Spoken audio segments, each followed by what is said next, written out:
नमस्कार दोस्तों, आज का ये वीडियो बहुत ही इंपॉर्टेंट और जरूरी है आप सभी के लिए।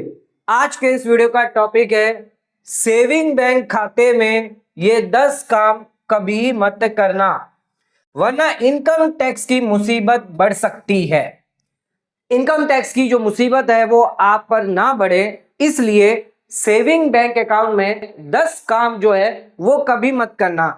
जो आज के इस वीडियो के अंदर हम डिस्कस करने वाले हैं, ऐसे कौन से 10 ट्रांजैक्शन है जो आपको सेविंग बैंक अकाउंट में करने से रोकने होंगे, अवॉइड करने चाहिए। अदरवाइज इनकम टैक्स डिपार्टमेंट द्वारा आपको नोटिस भेजी जा सकती है, आप पर स्क्रूटनी और टैक्स पेनल्टी लगाई जा सकती है।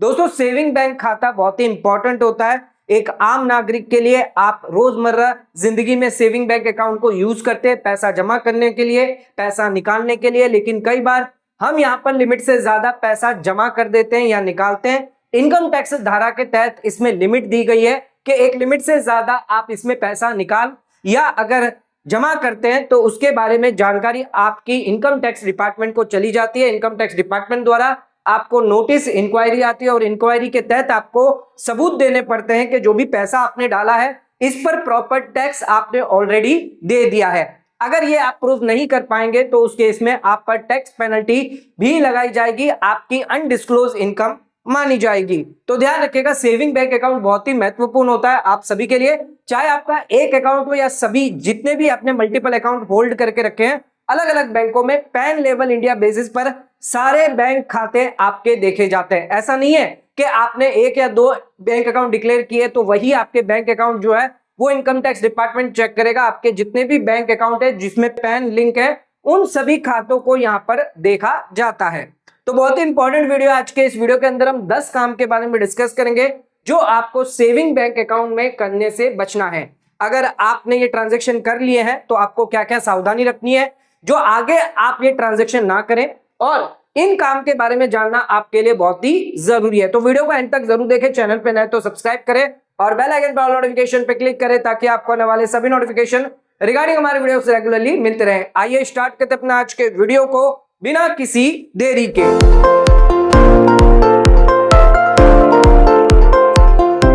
तो दोस्तों, आइए स्टार्ट करते अपना आज के वीडियो को और बात करते हैं सेविंग बैंक अकाउंट में 10 कौन से काम आपको कभी नहीं करने चाहिए। सबसे पहले बात करते हैं कैश डिपॉजिट 10 लाख रुपए या उससे ज्यादा पूरे साल में। ध्यान रखिएगा, अगर आप सेविंग बैंक अकाउंट में कैश डिपॉजिट करते हैं, हालांकि सरकार हमेशा यहां पर सभी टैक्स पेयर को बताती रहती है कि आपको यहां पर जो है कैश में जो है ट्रांजैक्शन नहीं करना है। हमेशा सरकार जो वो डिजिटल के तरफ ज्यादा है कि आप डिजिटल ट्रांजैक्शन करें, आप ऑनलाइन ट्रांजैक्शन करें, चाहे वो यूपीआई हो गया, नेट बैंकिंग हो गया, चेक से हो गया, इससे आप करें, इसको ज्यादा बढ़ावा दिया जाता है। लेकिन जो कैश है उसमें आप बिल्कुल भी ट्रांजैक्शन ना करें। अगर आप कैश में ट्रांजैक्शन करेंगे तो सरकार को जो है वो कैश ट्रैक करना आसान नहीं होता, जिस वजह से सरकार नहीं चाहती कि इकोनॉमी के अंदर जो कैश है उसको यूज किया जाए। इस वजह से सरकार जो है वो कैश पर रोक लगाती है और उसी के लिए सेविंग बैंक अकाउंट में अगर आप 10 लाख रुपए उससे ज्यादा अगर कैश जमा करते हैं तो उसके बारे में ध्यान रखिएगा।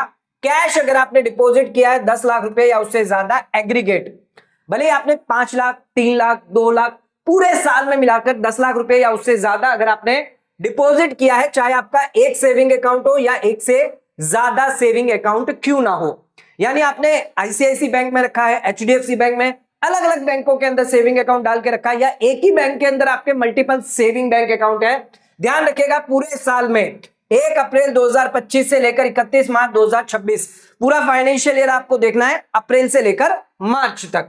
यहां पर पैन लेवल के हिसाब से लिमिट देखी जाती है, यानी जितने भी सेविंग बैंक अकाउंट है सभी के अंदर आपकी लिमिट देखी जाएगी कि 10 लाख से ज्यादा है तो नहीं है।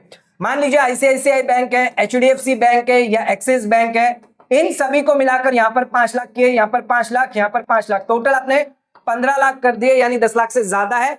तो इस केस में जो भी बैंक होगी वो आपकी रिपोर्टिंग कर देता है, यानी 10 लाख रुपए से ज्यादा आप सेविंग बैंक अकाउंट में डिपॉजिट नहीं कर सकते। हालांकि सभी बैंक जो है आपस में इंटरलिंक नहीं होती है, जिस वजह से टैक्स पेयर जो कस्टमर है उसे बेनिफिट मिल जाता है। वो अलग अलग बैंक में अगर जमा करेगा तो अलग अलग बैंक 10 लाख से अंदर होने की वजह से आपकी रिपोर्टिंग नहीं करती, लेकिन income tax department pan level basis पर देखता है, क्योंकि यहां पर 15 लाख की लिमिट हो चुकी है, 10 लाख से क्रॉस हो चुकी है, तो यहां पर आपको नोटिस 100% आ सकती है। ध्यान रखिएगा, जो भी बैंक है, पोस्ट ऑफिस है, ये यहां पर रिपोर्ट करती है इनकम टैक्स अथॉरिटी को। तो कौन रिपोर्ट करेगा? जहां पर आपका सेविंग बैंक अकाउंट है। इनकम टैक्स डिपार्टमेंट आपको नोटिस भेज सकता है और आपसे सोर्स पूछ सकता है, सोर्स एक्सप्लेन आपको करना होगा, साथ में आपके पास डॉक्यूमेंट होने चाहिए, क्योंकि आपने लार्ज कैश डिपॉजिट किया है, आपने ज्यादा अमाउंट का कैश डिपॉजिट किया है, तो इसको आपको प्रूव करना पड़ेगा। ये आपके जेन्युइन सोर्स से, इस पर ऑलरेडी आपने टैक्स दिया हुआ है, ये कैश पैसा आपने कहां से कमाया है, क्या आपकी इनकम है, सारी डिटेल आपको देनी पड़ेगी डॉक्यूमेंट के साथ। आइए मैं कुछ डॉक्यूमेंट आपको बताता हूं जो आप सोर्स रिलेटेड जो है यहां पर दे सकते हैं। तो आ जाते हैं, ये हमारा है सोर्स और ये है हमारा यहां पर डॉक्यूमेंट। तो हम आपको सोर्स बताएंगे, जो भी सोर्स ऑफ इनकम आपकी होगी उसी के अकॉर्डिंग आपको डॉक्यूमेंट यहां पर देना है। मान लीजिए अगर आपकी सैलरी इनकम है तो आप सैलरी स्लिप, बैंक स्टेटमेंट दे सकते हैं जहां पर आपकी सैलरी क्रेडिट हुई है, या फॉर्म 16 आप बता सकते हैं। बिजनेस इनकम है तो कैश से लग रहा है तो कैश से रिसिप्ट दे सकते हैं। इनवॉइसेस बता सकते हैं, जीएसटी रिकॉर्ड है, जीएसटी नंबर लिया है तो जीएसटी रिकॉर्ड बता सकते हैं। कैश बुक हो गई, लेजर एंट्री आप दिखा सकते हैं। प्रॉपर्टी अगर आपने बेची है तो सेल डीड हो गई, बायर की payment receipt, agreement, TDS certificate अगर कोई टीडीएस कटा है, लोन अगर आपने रिसीव किया है तो उस केस में लोन एग्रीमेंट हो गया, लेंडर का पैन, बैंक स्टेटमेंट, या जो भी आपने लोन ट्रांसफर किया है। गिफ्ट अगर रिसीव किया गया है तो गिफ्ट डीड हो गई, लेटर हो गया, जो भी आपको गिफ्ट जिसने दिया, चाहे आपके फादर हो गए, मदर हो गए, जो भी रिलेटिव है, पैन हो गया, या फिर आपके रिलेशन भी आपको बताने पड़ेंगे। Saving withdrawal from on account, के पास अगर पुराना बैंक का स्टेटमेंट है वो आपको देना पड़ेगा, ओल्ड स्टेटमेंट, उसमें आपको बताना होगा विड्रॉल के भाई मैंने पहले विड्रॉल किया था, ये अभी उसमें डिपॉजिट किया गया है, या फिर मेरी सेविंग इतनी थी, मेरा सेविंग बैलेंस इतना पड़ा हुआ था जिसकी वजह से 50 लाख का सेविंग बैलेंस था, मैंने विड्रॉ किया था 40 लाख रुपया और ये वापस मैंने कैश जो वो डिपॉजिट कर दिया है। एग्रीकल्चर इनकम अगर आपकी है तो लैंड ओनरशिप डॉक्यूमेंट हो गया, mandi sale receipt, crop sale bills आप दे सकते हैं। अदर इनकम जैसे रेंट हो गई, कमीशन हो गई, तो rent agreement, receipt, commission voucher.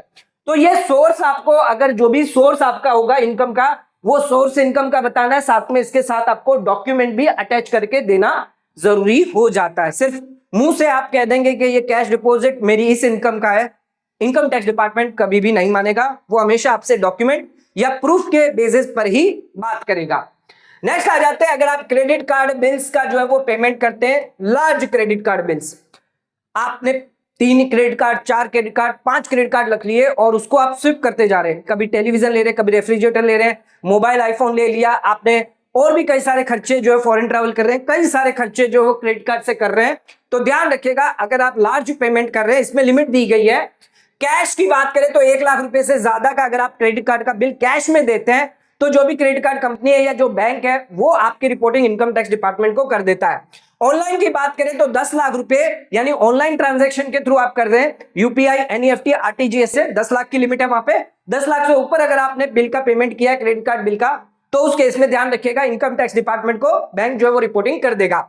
ध्यान रखिएगा आपने जो भी पेमेंट किया है क्रेडिट कार्ड का वो आपकी आईटीआर से मैच होना जरूरी होता है। अगर आपका एक्सपेंस ज्यादा है और इनकम कम है, मान लीजिए आपने खर्चे किए 15 लाख के लेकिन आपने इनकम दिखाई है सिर्फ 4 लाख की, तो यहां पर आपकी मैचिंग नहीं होती है।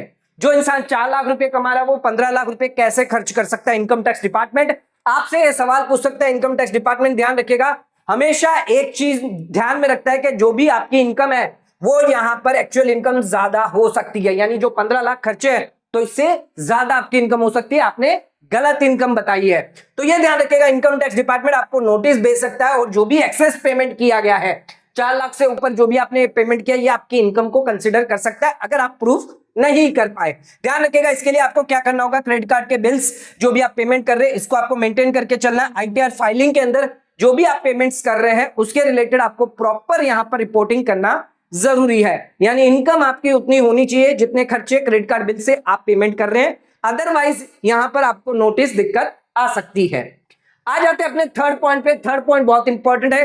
कई बार यहां पर हम सेविंग अकाउंट से करंट अकाउंट भी हो गया तो वहां से कैश विड्रॉ करते हैं। हमें लगता है कि हम कितना भी कैश विड्रॉ करेंगे इनकम टैक्स डिपार्टमेंट हमें कैश विड्रॉ से तो नहीं रोक सकता। नहीं दोस्तों, अगर आप कैश विड्रॉ भी क्यों ना कर रहे हो, ध्यान रखिएगा अगर आप कैश विड्रॉ कर रहे हो, लार्ज अमाउंट में कर रहे हो, तो इनकम टैक्स डिपार्टमेंट को जानना है कि आपने कैश कहां पर विड्रॉ किया है।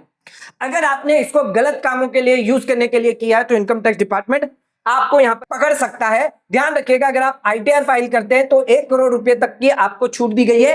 1 करोड़ रुपए तक आप जो है वो कैश विड्रॉ कर सकते हैं, लेकिन 1 करोड़ से ज्यादा अगर कैश विड्रॉ करने जाएंगे तो उस केस में आपका टीडीएस जो है वो 2% रेट के हिसाब से डिडक्ट किया जाएगा। वहीं अगर आईटीआर फाइल नहीं करते तो 20 लाख की लिमिट दी गई है, और 20 लाख से ऊपर जैसे ही आपका यहां पर कैश विड्रॉ होता है तो 2% 1 करोड़ तक, और 1 करोड़ के ऊपर हुआ तो 5%। तो ये नॉन फाइलर्स के लिए है। कई बार यहां पर लोग आईटीआर फाइल नहीं करते लेकिन 50 लाख का कैश विड्रॉ कर दिया, तो यहां पर गवर्नमेंट को जानना ये जरूरी हो जाता है नोटिस भेजकर कि इनकम टैक्स डिपार्टमेंट आपसे पूछेगा कि आपने आईटीआर तो नहीं भरी, लेकिन फिर ये कैश विड्रॉल आपने कहां से किया। तो भले यहां पर टीडीएस डिडक्ट हुआ है, लेकिन टीडीएस डिडक्ट होने पर यहां पर इनकम टैक्स डिपार्टमेंट को यह पता चल जाता है कि आपने अपने बैंक खाते में इतना कैश विड्रॉ किया है, यानी लिमिट से ज्यादा किया है, जबकि आपकी इनकम यहां पर नहीं बता रही है, नील की आप आईटीआर भर रहे हैं। तो इस केस में आपको दिक्कत परेशानी आ सकती है, आपको सोर्स प्रूव करना पड़ सकता है कि ये जो कैश विड्रॉल है ये पैसा आपने कहां से कमाया। अब यहां पर कैश विड्रॉ जो है गवर्नमेंट हमेशा पूछते हैं कि भैया कैश विड्रॉ आपके पास कहां से आया है। तो अगर आप विड्रॉ करते हैं ह्यूज अमाउंट ऑफ कैश और उसको यूज करते हैं तो यहां पर सरकार को लगता है कि ये आप या तो अनरिकॉर्ड कर रहे हैं इसको, या तो आपने क्या किया होगा प्रॉपर्टी बाई करने में ये कैश को यूज किया होगा। सामने वाले ने जो सेलर है उसने आपसे कैश मांगा, आपने कैश निकाला और उसको कैश दे दिया। तो सामने वाले ने स्टैंप ड्यूटी बचाने के चक्कर में और सरकार से टैक्स चोरी करने के चक्कर में आपने जो प्रॉपर्टी है वो कैश में खरीद ली, तो ये यहां पर हो सकता है। या फिर कई बार यहां पर टेरर फंडिंग भी होती है, जो टेरर फंडिंग है उसके लिए भी आपने हो सकता है कैश निकाला हो। इलीगल ट्रेड करना चाहते हो या आप स्मगलिंग कर रहे हो, या फिर जो लिकर है, कई स्टेट्स में लिकर बैन है तो वहां पर आप लिकर की ट्रेडिंग करना चाहते हो, तो उस चीज के लिए इलीगल एक्टिविटीज के अंदर अगर आप जा रहे हो, इस वजह से शायद हो सकता है इनकम टैक्स डिपार्टमेंट ये सोचता हो कि आपने कैश निकाला हो। तो इनकम टैक्स डिपार्टमेंट को यह पता होना जरूरी है कि कैश विड्रॉल आपने क्यों किया है, इसके बारे में आपसे जानकारी मांग सकती है। आपको प्रॉपर क्लियर पर्पस बताना होगा कि आपने शादी के लिए, मैरिज के लिए ये पैसा निकाला था, हमारे बिजनेस एक्सपेंस के लिए निकाला था, मेडिकल इमरजेंसी आ गई थी, इस वजह से पैसा जो वो निकाला था। तो आपको प्रॉपर एक्सप्लेन करना यहां पर जरूरी है। कभी भी आपसे पूछा जाएगा कि ये कैश विड्रॉल आपने क्यों किया है, तो ये आपको बताना जरूरी है। ये आपकी जिम्मेदारी है कि आपने वो कैश कहां पर यूज किया है, उसके रिलेटेड अगर कोई बिल्स है तो वो आपको रखना है। जो भी कैश आप जिस व्यक्ति को दे रहे हैं उसका पैन कार्ड, आधार कार्ड आपके पास होना चाहिए, और उस व्यक्ति की भी यहां पर जो इंक्वायरी आ सकती है। तो ध्यान रखिएगा, कैश अगर आप विड्रॉ करके यूज कर रहे हैं तो उसका यूज भी आपसे पूछा जा सकता है। नेक्स्ट आ जाते हैं, कई लोग यहां पर प्रॉपर्टी खरीदते हैं, बेचते हैं। ध्यान रखिएगा, उन्हें लगता है कि प्रॉपर्टी खरीदा और बेचा, जो भी पैसा आया या पैसा जो भी निकाल रहे हैं, कैश जो हमने बैंक अकाउंट से किया, सेविंग अकाउंट से किया है, तो इनकम टैक्स डिपार्टमेंट को उससे कोई मतलब नहीं होगा। इनकम टैक्स डिपार्टमेंट हमें कभी नहीं पकड़ पाएगा। मैंने मान लीजिए 50 लाख की प्रॉपर्टी खरीदी थी, लेकिन उसकी वैल्यूएशन जो है वो थी यहां पर सिर्फ 30 लाख की। 20 लाख मैंने कैश में ट्रांजैक्शन कर दिया और ये 20 लाख रुपया मैंने बैंक में जाकर जमा कर दिया। अब इनकम टैक्स डिपार्टमेंट को तो मैं 30 लाख की प्रॉपर्टी दिखा रहा हूं, 30 लाख पर मैं स्टैंप ड्यूटी दे रहा हूं, तो इसी पर मैं कैपिटल गेन कैलकुलेट करूंगा, लेकिन ऐसा नहीं है। इनकम टैक्स डिपार्टमेंट ये भी देखेगा कि आपके बैंक अकाउंट के अंदर कितना कैश आपने जमा किया है। अगर वो कैश अनएक्सप्लेन हुआ तो इनकम टैक्स डिपार्टमेंट आपसे यहां पर पूछताछ कर सकता है। तो ध्यान रखिएगा, लार्ज प्रॉपर्टी परचेज करते हो, सेल करते हो, अगर ये ट्रांजैक्शन हो रहे हो और इसमें से जो मिला कैश आप बैंक में जमा कर रहे हो, तो आपको नोटिस आ सकती है। क्या लिमिट दी गई है? परचेज और सेल के लिए 30 लाख की लिमिट दी गई है। जो भी रजिस्ट्रार है उसे पता है कि 30 लाख से ऊपर अगर कोई प्रॉपर्टी बिक रही है, बेच रही है या फिर खरीदी जा रही है, तो उस केस में उसे इनकम टैक्स डिपार्टमेंट को रिपोर्टिंग करनी मैंडेटरी हो जाती है। एक लेटेस्ट जजमेंट आया था सुप्रीम कोर्ट का, जहां पर सेक्शन 269 एसटी का वायलेशन ना हो, इस वजह से यहां पर जो भी रजिस्ट्रार है जो रजिस्टर कर रहा है इमूवेबल प्रॉपर्टी, तो उसे यहां पर जो है कैश पेमेंट अगर किसी ने किया है, बायर ने यहां पर सेलर को 2 लाख रुपए से ज्यादा का कैश का पेमेंट किया हुआ है, और ये जो केस था वो लिटिगेशन सिविल सूट के अंदर आया था, तो सुप्रीम कोर्ट ने साफ साफ कहा कि इसकी जानकारी इनकम टैक्स डिपार्टमेंट को यहां पर करना मैंडेटरी होगा। तो सडन कई बार लार्ज कैश जो है हमारे बैंक अकाउंट में आ जाता है, तो ये क्वेश्चन जो वो इनकम टैक्स डिपार्टमेंट आपसे पूछ सकता है कि ये पैसा कहां से आया आपके पास। अगर आप इसको प्रूव नहीं करते या प्रॉपर इस पर टैक्स नहीं दिया है, तो ये आपके अनअकाउंटेड मनी माना जा सकता है। आपको डॉक्यूमेंट प्रॉपर रखना होगा, जैसे एग्रीमेंट हो गया, आपको पेमेंट का प्रूफ रखना है, बैंक स्टेटमेंट हो गया, या इसके रिलेटेड जो भी बैंक अकाउंट में आपने ट्रांजैक्शन किए वो मैच होने बहुत ही जरूरी है। तो ध्यान रखिएगा, कभी भी आप कैश में ट्रांजैक्शन कर रहे हैं या फिर अंडर वैल्यू में कोई ट्रांजैक्शन कर रहे हैं जिसकी आप रिपोर्टिंग नहीं कर रहे हैं या आईटीआर में उसे शो नहीं कर रहे हैं या उस पर टैक्स नहीं दे रहे हैं, तो ये आपके लिए दिक्कत मुसीबत हो सकती है। आ जाते हैं अपने अगले पॉइंट पे। तो अगला पॉइंट बहुत इंपॉर्टेंट है। अगर आप फॉरेन रिलेटेड ट्रांजैक्शन करते हैं, फॉरेक्स एक्सपेंडिचर करते हैं, कई लोग यहाँ पर फॉरेन ट्रैवल करते हैं, फॉरेन करेंसी लेते हैं, घूमने जाते हैं, बाहर के देश में पढ़ने जाते हैं या फिर रहने जाते हैं, कुछ दिनों के लिए ट्रैवलिंग करने जाते हैं, तो फॉरेन करेंसी परचेस कर लिया, फॉरेन एक्सपेंडिचर कर लिया, तो उसके लिए भी लिमिट दी गई है। आप यहां पर ध्यान रखिएगा, 10 लाख रुपए या उससे ज्यादा पूरे साल में अगर स्पेंड करेंगे तो यहां पर इनकम टैक्स डिपार्टमेंट आपको नोटिस भेज सकता है। रिपोर्टिंग यहां पर करनी होती है, जो भी ऑथराइज रिप्रेजेंटेटिव होता है जिसने यहां पर आपको पैसा दिया, करेंसी दी है, वो जाके इनकम टैक्स डिपार्टमेंट को रिपोर्ट कर सकता है। फॉरेन ट्रैवल के लिए, फॉरेन एजुकेशन के लिए या फिर फॉरेक्स कार्ड आपने क्यों ना लिया हो, डिपार्टमेंट ये जानना चाहता है जो भी सोर्स है आपका फॉरेन एक्सचेंज खरीदने का, ये सोर्स प्रॉपर है क्या नहीं है। जो भी रिसिप्ट है, जैसे ट्रैवलिंग रिलेटेड एजुकेशन आपने लिया है, तो इसका प्रूफ आपके पास होना चाहिए। एग्जांपल के तौर पर मान लीजिए आपने फॉरेन करेंसी ली है कैश में, तो आपने यूएसडी बाई किया है या यूआर बाई किया है, तो आप यहां पर जो है ट्रैवल कर रहे हो अब्रोड पर, तो इसका प्रूफ आपके पास होना चाहिए। अगर आपने फॉरेन करेंसी कार्ड लिया है, आपने यहाँ पर 5000 यूएसडी डॉलर लिया, पूरे साल में 10 लाख से ज्यादा लिया, तो इसका सोर्स आपको बताना पड़ सकता है। अगर आप स्पेंड कर रहे हैं foreign currency using debit credit card, तो ध्यान रखिएगा, अगर आप स्विप करते हैं इंडियन क्रेडिट कार्ड या फिर आप ऑनलाइन यहां पर पेमेंट करते हैं यूएसडी में फॉर एजुकेशन, होटल, शॉपिंग के लिए, तो जो भी आप पेमेंट कर रहे हैं अगर ये 10 लाख से ज्यादा है, तो इस केस में आपको रिपोर्टिंग करना मैंडेटरी हो जाता है। इनकम टैक्स डिपार्टमेंट आपको नोटिस भेजेगा और नोटिस का इसका जवाब देना आपको जरूरी हो जाता है। ट्रैवलर्स चेक्स के थ्रू आप अगर परचेज कर रहे हैं, ट्रैवलर चेक्स या ड्राफ्ट परचेज कर रहे हैं यूनिवर्सिटी फीस देने के लिए या बिजनेस ट्रैवलिंग के लिए आप जा रहे हैं, यहां पर ध्यान रखिएगा 10 लाख से ज्यादा आप ट्रांजेक्शन करेंगे तो दिक्कत आपको आ सकती है। नेक्स्ट आ जाते हैं हमारा, यहां पर बहुत ही इंपॉर्टेंट है, कई लोग अपने बंद खातों के अंदर लार्ज कैश जमा कर देते हैं। Suddenly large activity in dormant account, कुछ ऐसे सेविंग अकाउंट होते हैं जो 2-2 साल तक, लॉन्ग समय तक यूज नहीं होते। लोग क्या करते हैं, सेविंग अकाउंट खुलवाते हैं और खुलवाकर भूल जाते हैं। वो अपना दूसरा जो सेविंग अकाउंट है, यानी 4-5 सेविंग अकाउंट रखते हैं, एक को भूल जाते हैं, बाकी 4 में ट्रांजेक्शन करते रहते हैं। 2 साल तक अगर मान लीजिए किसी सेविंग अकाउंट को आपने यूज ही नहीं किया, तो वो आपका डोरमेंट पड़ा रहेगा, यानी वो आपका जो है अकाउंट जिसके अंदर आप ट्रांजैक्शन नहीं कर पाएंगे। लेकिन अचानक एक दिन आपका पैसा जो है उस बैंक अकाउंट में आ जाता है, 5 लाख रुपया मान लीजिए आपके खाते में आ जाता है, अचानक आ जाता है, तो यहां पर बैंक जो है वो आईटी डिपार्टमेंट को यहां पर नोटिस जो रिपोर्ट कर सकता है, जिसकी वजह से नोटिस और इंक्वायरी आप पर आ सकती है। ध्यान रखिएगा, यहां पर आपको अकाउंट को फिर से रिकवर करना है और इनकम टैक्स डिपार्टमेंट को सोर्स जो है वो बताना इंपॉर्टेंट जरूरी है। प्रॉपर रीजन आपको देना होगा कि आपका अकाउंट को क्यों डोरमेंट हुआ। आपने यहां पर जो है शिफ्ट कर दिया था दूसरे अकाउंट में, ये अकाउंट आपका ऐसा पड़ा था, ये आपको बताना होगा, एक्सप्लेन करना होगा सोर्स ऑफ फंड, 5 लाख रुपए कहां से आए, जो प्रॉपर्टी आपने बेची थी या कोई अदर एक्टिव अकाउंट था वहां से मेरा पैसा आया था। डॉक्यूमेंट आपको रखने होंगे, अगर प्रॉपर्टी बेची तो सेल डीड हो गया, ट्रांसफर रिसिप्ट, इनवॉइस देने होंगे। ध्यान रखिएगा, इनकम टैक्स डिपार्टमेंट आपसे कभी भी प्रूफ मांग सकता है। कभी भी यहां पर ध्यान रखिएगा, अवॉइड करना आपको सडन लार्ज कैश डिपॉजिट से। हमेशा आप यहां पर नॉन सोर्स से पैसा जो है वो ट्रांसफर करें।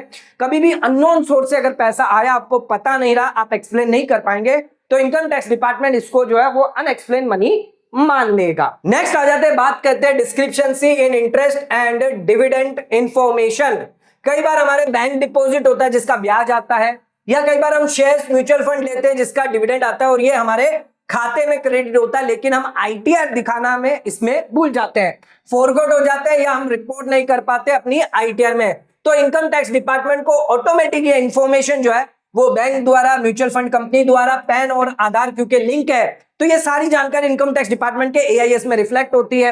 तो अगर आप ये गलती करते हैं, जो भी इंटरेस्ट आपको मिला है फिक्स्ड डिपॉजिट से या जो डिविडेंड आपको मिला है म्यूचुअल फंड से, शेयर से, इसको रिपोर्ट नहीं करते, तो यहां पर भी आपको नोटिस आ सकती है। Income tax department cross check करता है आपके आईटीआर को, अगर मिसमैच निकला, आपने इंटरेस्ट नहीं दिखाया, डिविडेंड नहीं दिखाया, तो उस केस में आईटीआर को फ्लैग किया जाता है और यहां पर आपको नोटिस रिसीव हो सकती है। तो ध्यान रखिएगा, कभी भी आप आईटीआर भरे तो ये छोटे मोटे जो इनकम आ रही है वो कभी भी आप इग्नोर ना करें। तो जितनी भी आपकी इंटरेस्ट इनकम है, डिविडेंड इनकम है, आईटीआर में आपको प्रॉपर डिस्क्लोज करना है। हमेशा 26 as AIS bank certificate statement हो गया या dividend statement from mutual fund से, हमेशा इसको रिकंसाइल करना है। अगर कोई रिपोर्टिंग होनी रह गई है, आपने रिटर्न भर दिया है तो यहाँ पर आपके पास ऑप्शन है, आप रिवाइज रिटर्न भी भर सकते हैं। तो ध्यान रखिएगा, छोटी सी गलती भी आपको यहाँ पर नोटिस आ सकती है। अगर आपको कोई इंटरेस्ट मिला है, डिविडेंड मिला है, तो इसको भी रिपोर्ट करना आपकी इनकम में जरूरी है। अगर आपकी 30% स्लैब में आप आ रहे हैं और ये इनकम आप रिपोर्ट नहीं कर रहे हैं, तो 30% टैक्स आप सरकार से बचा रहे हैं। तो सरकार यहाँ पर आपको अंडर रिपोर्टिंग के तहत 500 से लेकर 200% की पेनल्टी लगा सकता है। तो कभी भी ध्यान रखिएगा, यहां पर आपको छोटी मोटी इनकम भी रिपोर्ट करनी है।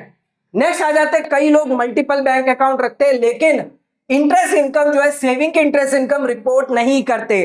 तो सेविंग बैंक अकाउंट में जो ब्याज आता है वो यहाँ पर 10 अकाउंट है तो 5 अकाउंट के तो दिखा दिए, बाकी के 5 अकाउंट के भूल जाते हैं। तो मल्टीपल सेविंग बैंक अकाउंट अगर आप होल्ड कर रहे हैं और इग्नोर करते हैं यहाँ पर रिपोर्ट करने के लिए कुछ बैंक अकाउंट के ब्याज, जो सेविंग बैंक अकाउंट के भी क्यों ना हो, तो इवन वो छोटे अमाउंट के क्यों ना हो, अगर ये मिसमैच हुआ तो आपको नोटिस ट्रिगर हो सकती है। आपको यहाँ पर स्क्रूटनी भी की जा सकती है, आपने इनकम रिपोर्ट क्यों नहीं करी है।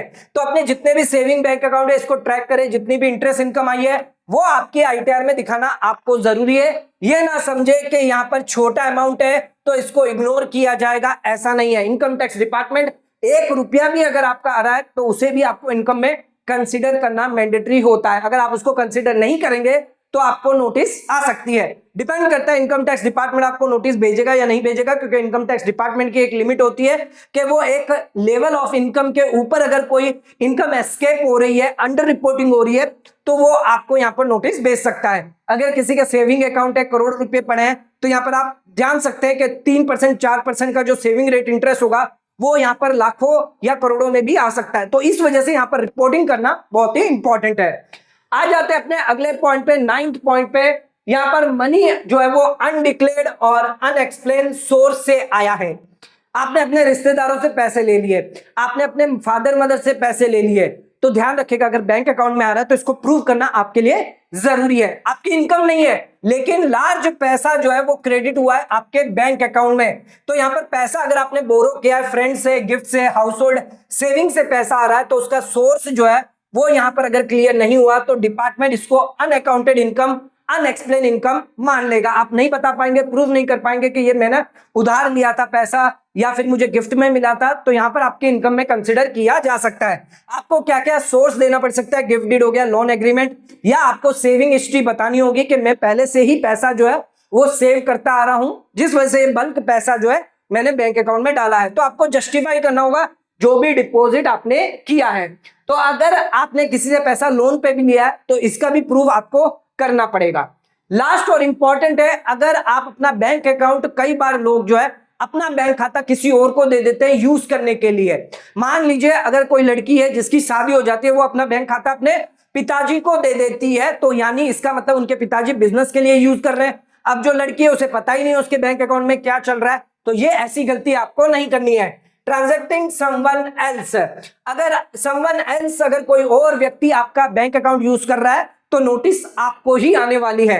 रिसीव फंड और मेक पेमेंट, यानी पैसा आ रहा है, जा रहा है, पैसा लार्ज अमाउंट में आ रहा है, 50 लाख, 1 करोड़, 2 करोड़ ट्रांजैक्शन हो रहे हैं, आपको पता ही नहीं है।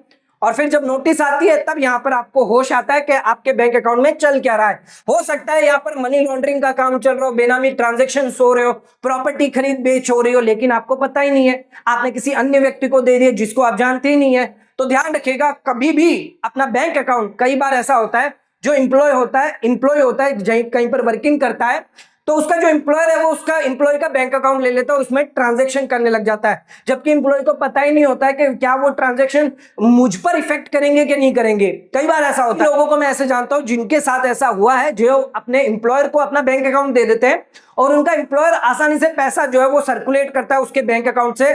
लेकिन ध्यान रखिएगा, कभी ना कभी आपको दिक्कत इसमें आ सकती है। तो कभी भी अपना बैंक अकाउंट जो है वो किसी भी व्यक्ति को ना दे, चाहे वो आपका रिश्तेदार भी क्यों ना हो, आपकी बीवी भी क्यों ना हो, तो भी ना दे, क्योंकि अगर गलत ट्रांजैक्शन उसमें होंगे तो दिक्कत आपको आ सकती है। तो हमेशा अपने बैंक अकाउंट को कंट्रोल रखें, जितनी भी मूवमेंट हो रही है आपको पता होनी चाहिए, क्या डेबिट हुआ है, क्या क्रेडिट हुआ है, हर एक ट्रांजैक्शन की डिटेल आपके पास होनी चाहिए, क्योंकि इनकम टैक्स डिपार्टमेंट आज नहीं 3 साल 4 साल बाद आपसे पूछेगा, और तब अगर आपको उसके बारे में जानकारी नहीं होगी तो उस केस में आपको फिर कोई नहीं बचा सकेगा। तो ध्यान रखिएगा, अपना बैंक अकाउंट किसी को भी अन्य व्यक्ति को यूज करने को ना दे। अगर दे रहे हैं तो जितना भी डेबिट क्रेडिट आ रहा है या जा रहा है उसकी पूरी जानकारी आपको होनी चाहिए, उसके बारे में पूरे डॉक्यूमेंट आपके पास होने जरूरी है। तो दोस्तों आज के वीडियो के अंदर हमने ये 10 बातें डिस्कस करी है, बहुत ही इंपॉर्टेंट चीजें हैं ये 10 टॉपिक के बारे में कि आपको ये 10 चीजें जो वो सेविंग बैंक अकाउंट में देखकर करनी है। आपको बिना देखे या बिना प्रूफ के आपको सेविंग बैंक अकाउंट में अगर ट्रांजैक्शन करेंगे तो इस केस में दिक्कत नोटिस इनकम टैक्स डिपार्टमेंट से आपको आ सकती है। दोस्तों आज का वीडियो अगर आपको पसंद आया तो वीडियो को लाइक शेयर सब्सक्राइब करना ना भूलें, वीडियो को ज्यादा से ज्यादा शेयर करें ताकि और लोगों तक इसकी नॉलेज पहुंच सके। आज का वीडियो समाप्त करते हैं, धन्यवाद।